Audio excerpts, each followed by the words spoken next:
Welcome to Spotlight. I'm Adam Navis. And I'm Liz Wade. Spotlight uses a special English method of broadcasting.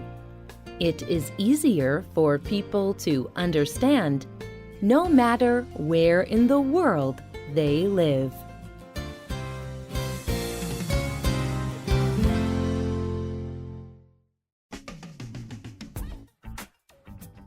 Do you have anything about your body that you want to change? Maybe you wish you had stronger arms or legs. Do you want to look more like an athlete? Charles Atlas wanted to change his body. He was small and weak, and he did not like it. He worked hard to become a strong man. He then used his success to create a very large exercise company. Today's spotlight is on Charles Atlas.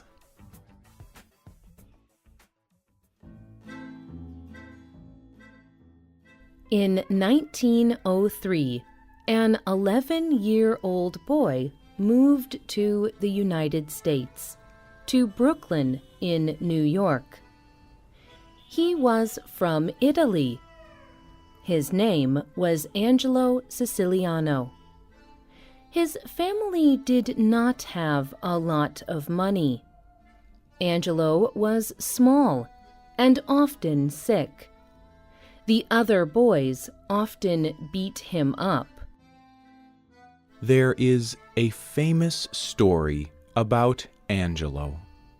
In the story, he was a young man visiting a nearby beach. He was trying to get a girl to like him. A much bigger man kicked sand in his face. Angelo felt shame. He was so small that he could not fight back. He knew he could not win the fight. So he decided to change his body. He decided to get stronger.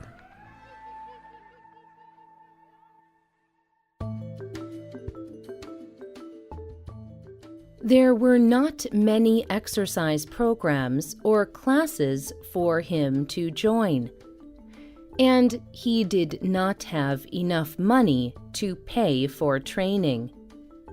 So Angelo started exercising by himself in his own home. He started by lifting things that were heavy and making his own equipment. But this method was not very successful, and he did not have money to buy more equipment. Then, one day, he visited the zoo. He watched the lion's strong muscles as it moved. He understood that the lion was getting stronger as it stretched its body. This gave Angelo the idea to change how he was exercising. He would add stretching and call his program Dynamic Tension.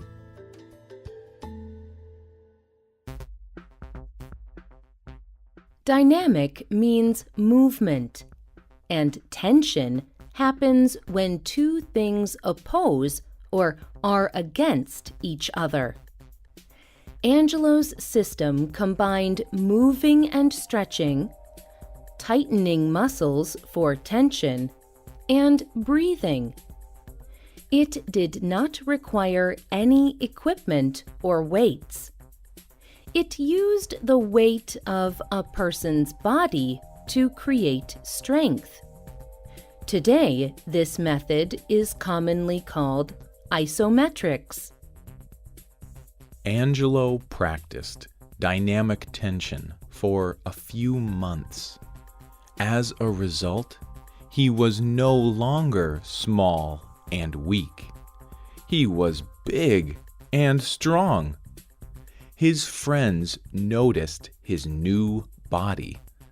They told him that he looked like a statue that was on top of a local hotel. It was a statue of Atlas. Atlas is a god from old Greek stories. The story says that Atlas was so strong that he could hold up the whole earth on his shoulders. Angelo liked this name, so he changed his name to Charles Atlas.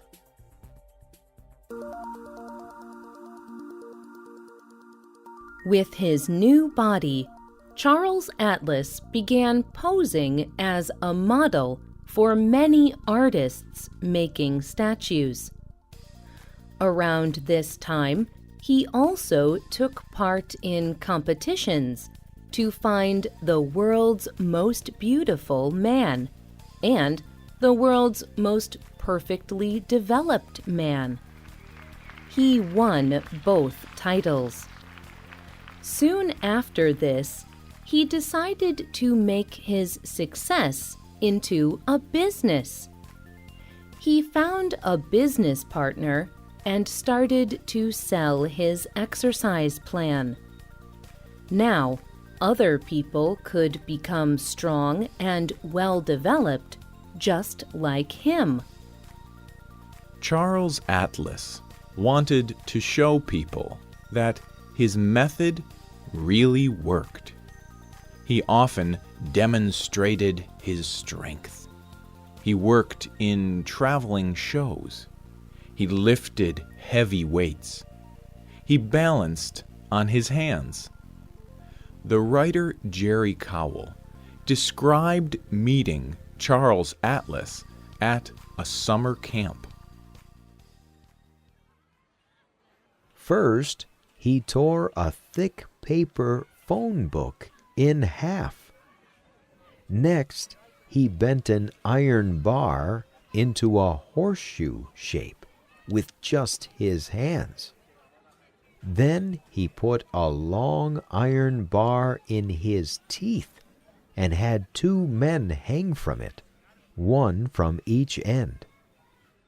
Finally, he lay on a bed of sharp nails, while the same 2 men stood on a piece of wood across his chest. We all cheered. Atlas deserved the title, World's Most Perfectly Developed Man.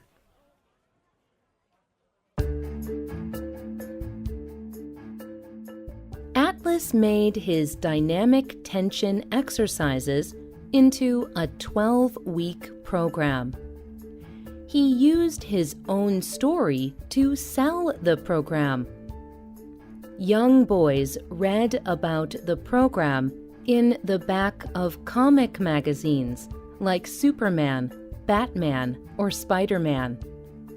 The comic story advertisement showed a small boy getting sand kicked in his face. Then the boy did dynamic tension.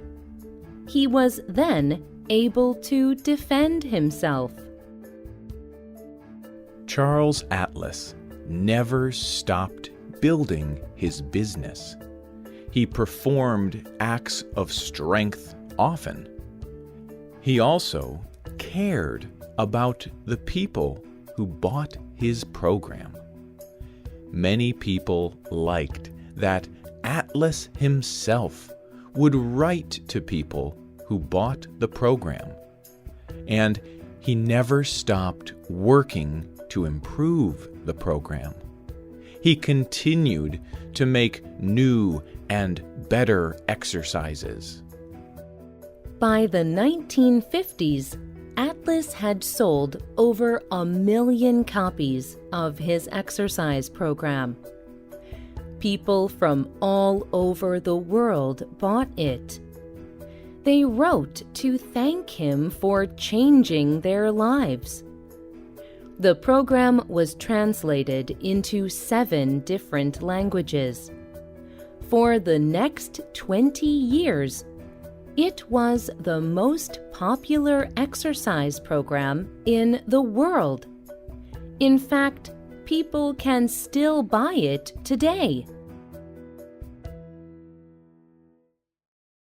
Atlas also believed his success came because of how he lived his life.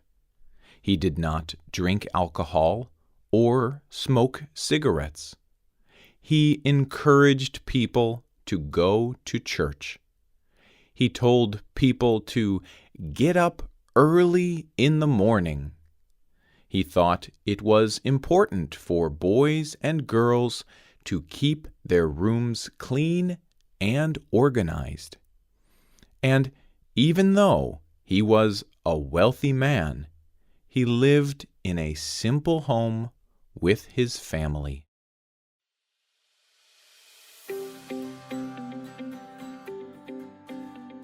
People still use exercise programs.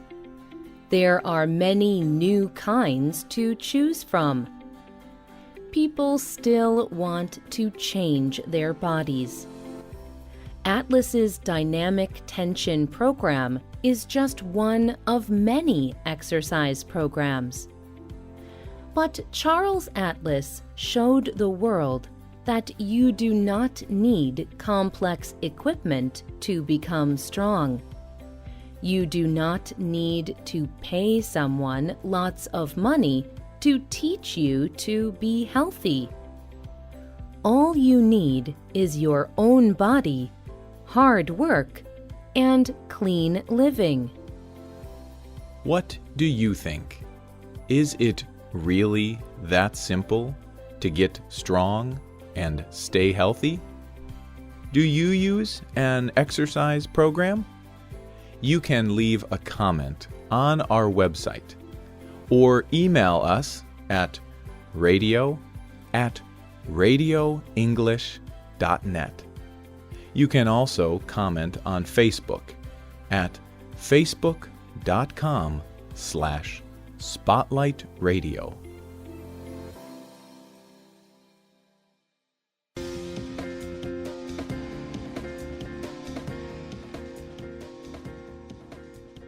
The writer of this program was Adam Navis. The producer was Michio Ozaki. The voices you heard were from the United States. All quotes were adapted for this program and voiced by Spotlight. You can listen to this program again and read it on the internet at www.radioenglish.net. This program is called Charles Atlas and the Business of Getting Strong. Look for our free listening app in the Google Play Store and in iTunes. We hope you can join us again for the next Spotlight program. Goodbye.